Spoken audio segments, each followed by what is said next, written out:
Hello everyone, welcome to Defense Ready. New season, new attempt, new channel, same mentor for all defense aspirants. So first start this video from introduction of myself.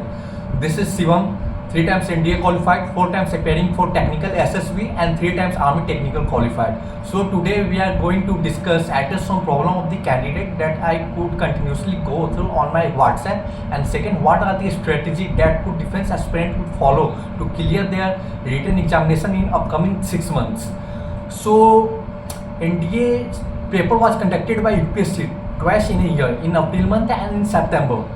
This paper was conducted by UPSC in one day in 2 phases. First for mathematics and second for general ability. In mathematics आप जो 11-12 में पढ़ते हैं NCERT से ऊपर and JEE mains से नीचे, मतलब मिडिल रेंज का पेपर आता है. मिडिल रेंज का मतलब डिफिकल्टी लेवल वो साल पे डिपेंड करता है, नंबर ऑफ कैंडिडेट अपियरिंग उस पर डिपेंड करता है. If we are talking about general ability comprises of your English portion, GK and your current affairs.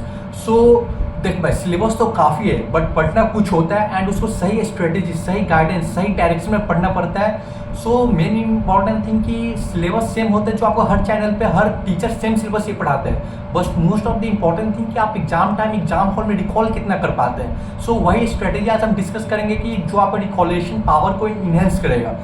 So NDA का पेपर यूपीएससी द्वारा साल में 2 बार कंडक्ट करवाए जाते हैं, 1 अप्रैल 1 सितंबर. एक दिन में ही कंडक्ट करवाया जाता है, 2 फेज में होता है, मैथमेटिक्स एंड जनरल एबिलिटी. सो अगर मैथमेटिक्स का बात मैंने कर लिया है, जनरल एबिलिटी का भी बात मैंने कर लिया है. सो अगर देखा जाए तो इन मैथमेटिक्स के लिए आपको 11th एंड 12th के एनसीईआरटी एग्जाम्पलर्स से गो थ्रू करना होगा, RS Agarwal and RD Sharma.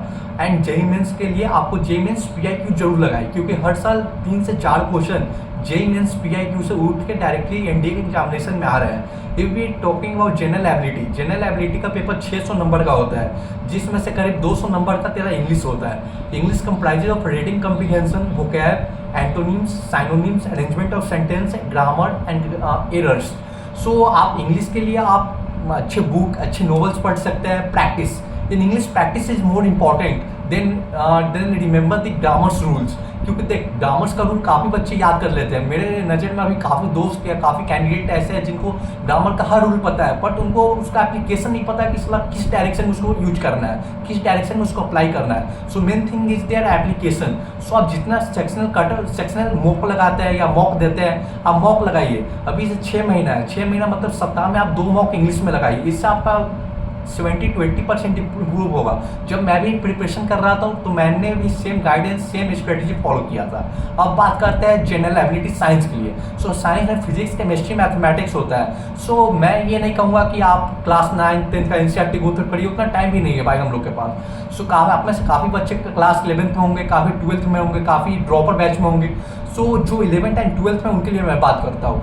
सो जो 11th एंड 12th में उनके लिए एक गोल्डन चांस है इंडिया का एग्जाम क्वालिफाई करना है, क्योंकि आप 11th-12th में रहते हैं तो आपके साथ में मैथमेटिक्स का पोर्शन रिवाइज हो जाता है. आपको general ability plus current affairs पढ़ना पड़ता है. सो करंट अफेयर्स के लिए मैं बोल रहा हूँ कि एग्जामिनेशन से 1-2 मंथ पहले काफ़ी चैनल पे मैराथन आते हैं, आप वहाँ से गो थ्रू कर सकते हैं. And for science, physics and chemistry there is 1 shot video. अगर आपके पास टाइम नहीं है तो 1 शॉट करिए. किसी भी चैप्टर को पढ़ने से पहले उस चैप्टर का आप प्रीवियस ईयर क्वेश्चन देख लीजिए, क्योंकि प्रीवियस ईयर क्वेश्चन देखने से यार समझ में आता है कि इस टॉपिक से यूपीएससी किस लेवल से, किस कॉन्सेप्ट से, किस माइंडसेट से, कहाँ से क्वेश्चन पूछ रहा है और हमें किस स्ट्रेटेजी को फॉलो करना चाहिए, किस तरह पढ़ना चाहिए कि अपन एग्जाम हॉल में उस क्वेश्चन को अगर आए तो नोट से अपन उसको रिकॉल कर सके. सो ये इंपॉर्टेंट है. सो फिजिक्स, केमिस्ट्री, मैथमेटिक्स के लिए आप 1 शॉट कर सकते हैं. चैनल के मैं कुछ चैनल रिकमेंड करूँगा, आप मेरे व्हाट्सएप मेंटरशिप प्रोग्राम में ज्वाइन हो जाइए. अब मैं जीके का बात करता हूँ. सो जीके यार देख, वो काफ़ी लंबा सेक्शन होता है. हिस्ट्री में medieval, ancient, modern, geography, Indian geography, physical geography, world geography, economics, then your civics, that also called to be polity, and your current affairs. तो इन एसएसटी आप जियोग्राफी को फॉलो कर सकते हैं. जियोग्राफी कंपलसरी है भाई, बिना जियोग्राफी का हो ही नहीं सकता है, क्योंकि आप इंडियन आर्म फोर्स में जा रहे हैं, आप इंडिया को सर्व करने जा रहे हैं. तो वहाँ पे आपको काफ़ी जियोग्राफिकल टेरेन मिलेंगे जिसको आपको रिजॉल्व करना होगा, फेस करना होगा. रियल लाइफ में, रियल टाइम फेज में उसको फेस करना होगा.